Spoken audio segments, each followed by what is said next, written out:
আচ্ছা, আপনার আজকে এই প্রেস ক্লাবে সামনে যে মানববন্ধন, এটার মূল উদ্দেশ্যটা কি যদি একটু বলতেন? এই প্রশ্ন হচ্ছে আমার মাকে 2020 সালে অপহরণ করা হয়। একটা সম্পত্তি আছে জালকাঠি সিটি পার্কের ওখানে, যেটা আমার মামু হাবিব আয়েশা কমিশনারের স্বামী। উনি আর আমার মা তারা দুই ভাই বোন জমিটা রাখে। তারপরে আমার মামি যখন কমিশনার হয় তখন ওখান থেকে আমাদের স্ট্রাকচার করে বের করে দেওয়া হয়। বের করে দেওয়ার পরে আমরা ঢাকায় চলে আসি। আম্মাই ওই টাকার জন্য সে অনেক ওখানে যায়। যার পরে যখন কিছু না করতে পারে তখন আমার মামাতো ভাই হুমকি দেয় যে আপনি যদি এর চেয়ে বেশি বাড়াবাড়ি করেন তাহলে আপনার ছেলের মতো আপনার একই অবস্থা হবে। আমার মায়ের কোনো কথা না শোনার পরও সে ওই জায়গার ওখানে যেত। ওখানের যে আপনার চেয়ারম্যান মেম্বার আছে তাদেরকে রিলিজ করতো। কেউ আমার মার কথা শুনেনি।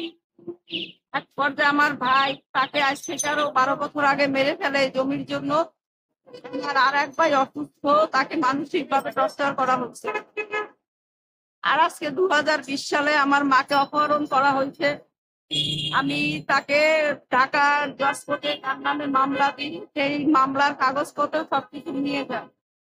আমি আর আমার মাকে পাইনি, এমনকি পিপিআই হাতে মামলাটা ছিল। আমি পিপিআই পাও ধরছি যে আমার মাকে আমার কাছে ফিরিয়ে দেন, কিন্তু তারা আমার কোনো কথা শোনে নাই, বলে যে আমি ব্যস্ত। আমি এই 5টা বছর পর্যন্ত রয়েছি কিন্তু কারো কাছে হেল্প পাই নাই। আমি জমি চাই না, আমি আমার মাকে চাই। আপনাদের অনুরোধ আমার মাকে আমার কাছে ফিরিয়ে দেন। আপনাদের কাছে আমার অনুরোধ। যেখানেই মামলা নিয়ে গেছি সেখানেই মোবাইল ফোন আসছে, আমার মামলা নেয় নাই, আমাকে ওখান থেকে বের করে দেওয়া হয়েছে। আমাকে নানান ধরনের হুমকি দেওয়া হচ্ছে। এখানে একটা নাম্বার দেওয়া আছে, যে নাম্বারে আমাকে বলা হয়েছে যে আমি যদি আমার মার মতো করি তাহলে আমাকে আমার মার মতো অবস্থা করে দেবে। আমি ভয় ডক্টর মোহাম্মদ ইউনূসের কাছে আহ্বান কি? আমার তার কাছে আহ্বান যে উনি অনেক ভালো মানুষ, যতটুকু আমি জানি। তার কাছে আমার আহ্বান, আমি কারো কাছে আশ্রয় পাই নাই, কেউ আমাকে আশ্রয় দেয় নাই। আমার মার জন্য তার কাছে আকুল নিবেদন, আমি যেন আমার মাকে ফিরে পাই আর এই আসামিদের যেন কঠোর শাস্তি দাবি করি। এমনকি এই এই সম্পত্তির জন্য আমার মামু হাবিব তাকেও মেরে ফেলছে তার ছেলেরা।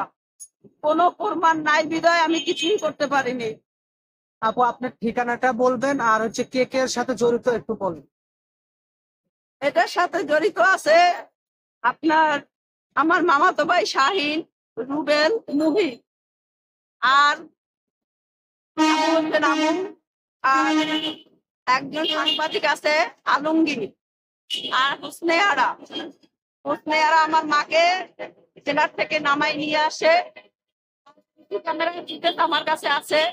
পিপিআই কে দেখানো হয়েছে, পিপিআই বলতে আসামি ব্যস্ত।